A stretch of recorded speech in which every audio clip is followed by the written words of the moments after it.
was just looking at the questions, and I'll bring them over here. So Man-Q chapter 26, Man-Q chapter 27, there were only a little bit on those two. That's the finance portion of the Man-Q textbook. And then, a couple of chapter 1, chapter 2, chapter 3, chapter 4, chapter 5, chapter 7, chapter 9. And then there's some chapters in, chapter 12, all in the finance portion. And then there's about 34 to 47, so 13 questions again from Man-Q.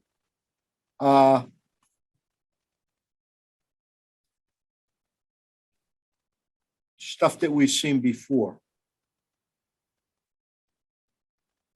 So it's probably 2/3 on the new stuff and 1/3 on the old stuff.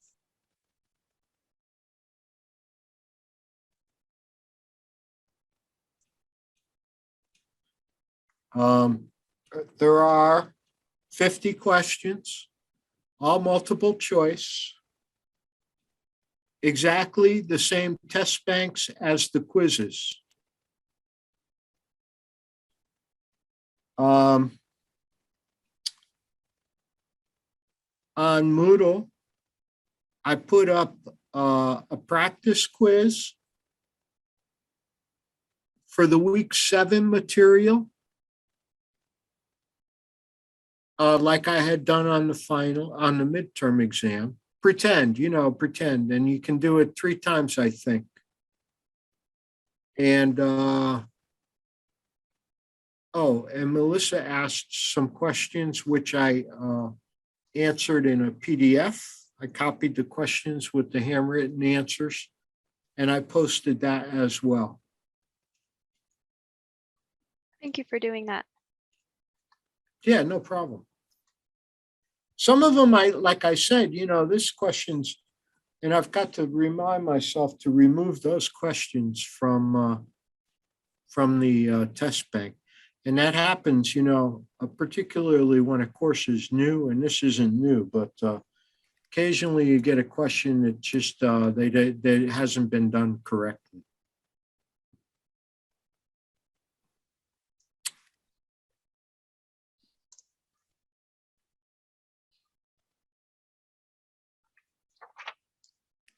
And then in terms of the open date, is the final exam only open on Saturday, or will we have the remainder of the week? It opens tonight at midnight,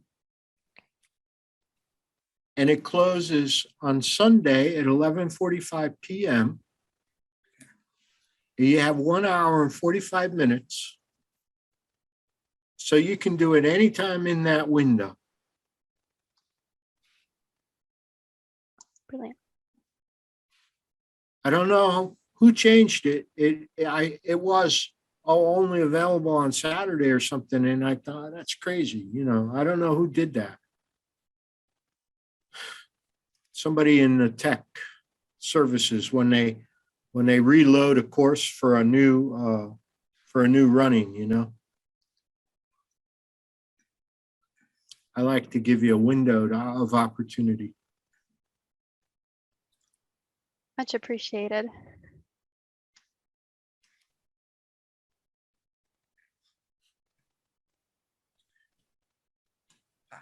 it is.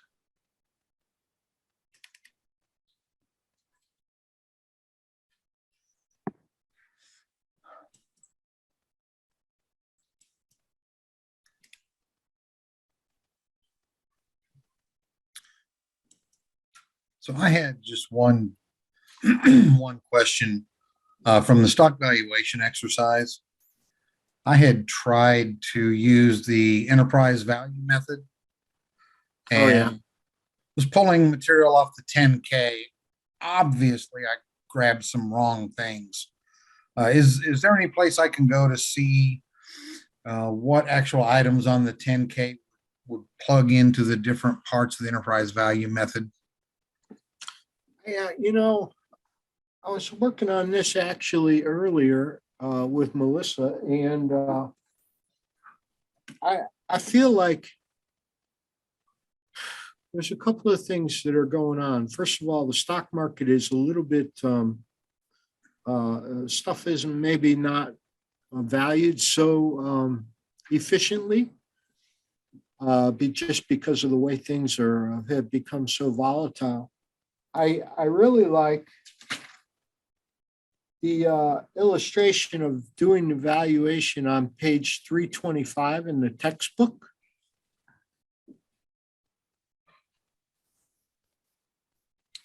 And I think that's probably the best way of explaining the process.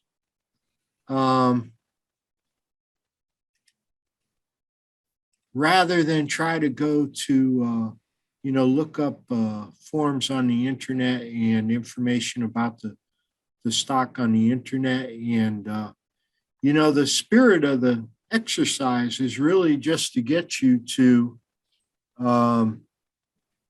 sort of see how these things are supposed to work, and not Right. necessarily how they might really work, especially if we start to pick a very popular trendy stock, like Apple or Microsoft or something like that, as opposed to one of the old blue chips.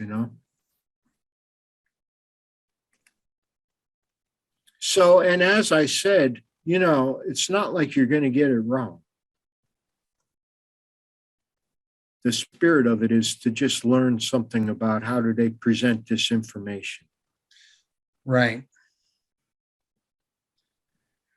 Yeah, so when I did it by the method on 325, I got within 10% of the actual price.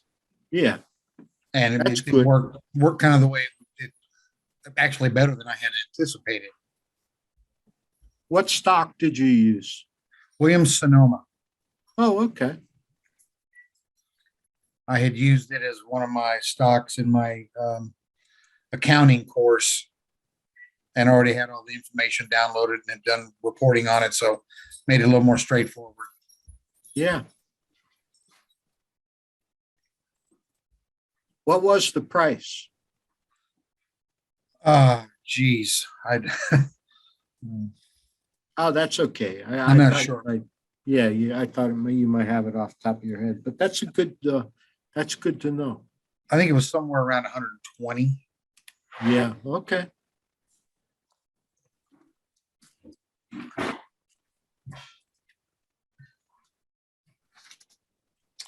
Yeah, there's a lot of material, and I think that the quizzes should be helpful to help you, what to anticipate what kinds of questions, it's not like I'm writing the question now after having done all these quizzes. And if you get one, my recommendation would be to go through the quiz, go through the exam, and do the questions that you are very confident you know the answer to, and then go back and say, do the ones that on another level that you're, maybe you had to think a little bit more about, but get those done. And at the end of your time, you might have a question that has a lot of calculations and stuff. And if you tell me that that's the case, this question was too hard or took too long, then I'll deal with that after the fact and likely say, okay, I'm going to remove that question from the test and give you credit for it, because they have to be randomized, and I can't look at them all ahead of time, so sometimes some sneak in there that are quite a bit harder than others. And of course, some are much easier. You should be able to just answer them.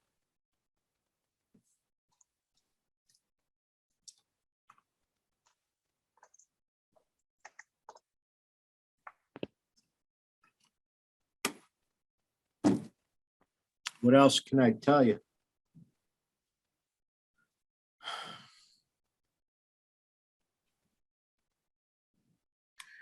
You and I emailed back and forth a little bit this afternoon on the finance project.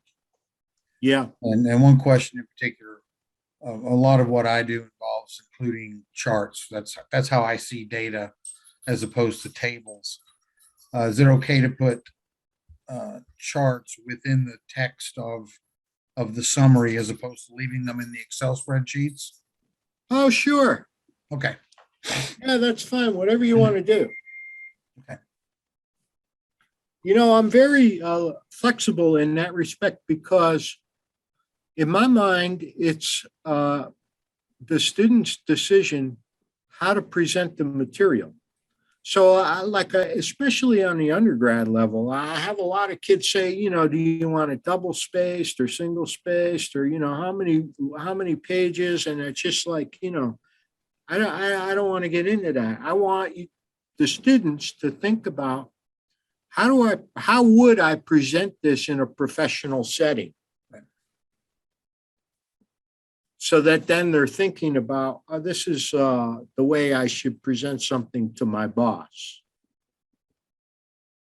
You know, Yep. like that's like the video thing. You know, I think I say I don't like it when, you know, if you're in your unfinished basement with one single naked light bulb and, you know, it's a scene out of Silence of the Lambs, you know, it's you're not going to get as good of a grade as somebody who has put a jacket and tie on and, you know, is speaking to the camera and whatever, you know.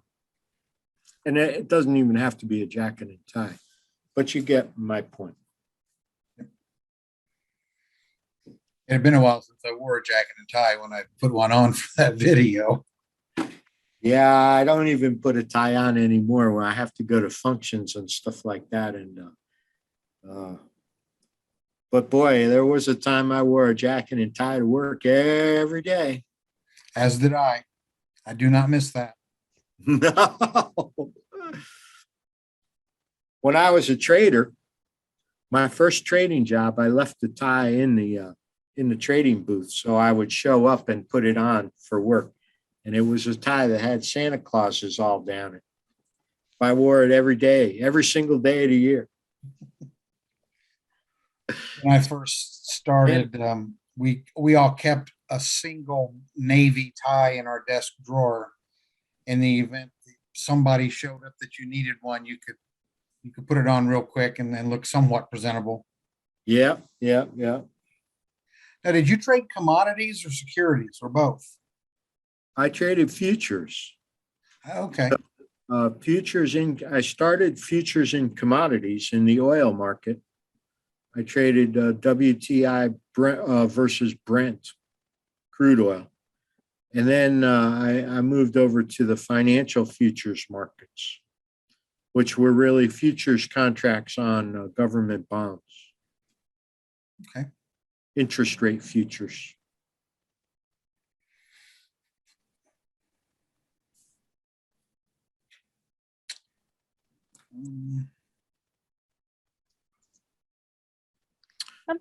Something that actually came to mind, for the paper, are you looking for references? Do you want a lot of heavy text that's relating to the materials and some of the concepts, or more so just explaining what we have in the spreadsheet and our reasoning behind that? Yeah, you could do more. You could do more of just explain what you got in the spreadsheet and your reasoning. Perfect. And the spirit of this is also just to see what happens. You know, a lot of younger MBA students think, you know, oh, I'm going to get a great job and I'm going to put this much away, and you know, I'm going to retire at 55, and you know, everything's going to be going to be rosy, you know, and that's terrific, you know. But I also would like to get students to consider the alternative that, you know, we lose our job when we're 40 and the world has changed. And what do we do then? You know, and so we miss, you know, 5 years of contributing to our to our retirement plan or whatever, or we don't get a job, you know, we wind up teaching high school kids how to drive. And we're not able to put much money away because of that job, you know. So that's the spirit of the thing. And to use the tools that we've learned. You know, it's not like, oh, I'm out to, you know, I have a strict rubric and I'm out to ding anybody. And you may have noticed that my grading is largely, it's relative, somewhere between a B plus and an A minus usually, with the occasional A. You know, we're all grown-ups, and it's a graduate level course, and graduate level grades the world over are you know, typically A's and B's.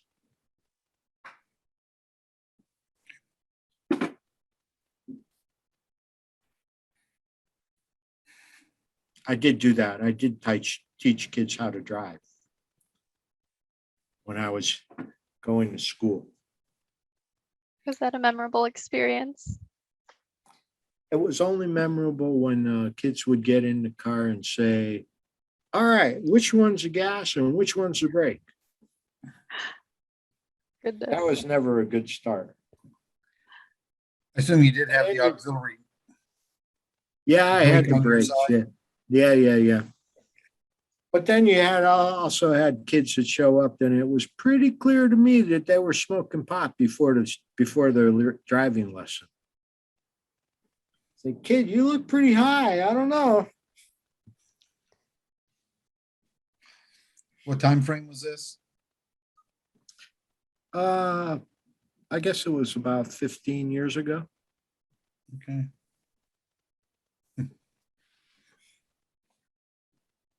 Interesting. Well, all right. I hope this was helpful. I will post it on our Moodle site. Okay. I'm happy to answer questions between now and when you decide to take the exam, you know. Just shoot me an email and I'll try to get back to you timely. Okay, will do. Okay? Thank you for your time. We certainly appreciate the review. Very No, much. no problem. It wasn't much, but It was helpful. okay, good. All right, you guys, good luck studying and good luck on the exam. And hopefully we'll see you next time. Sounds good. Indeed. Thank Okay. you. Bye-bye. Take care.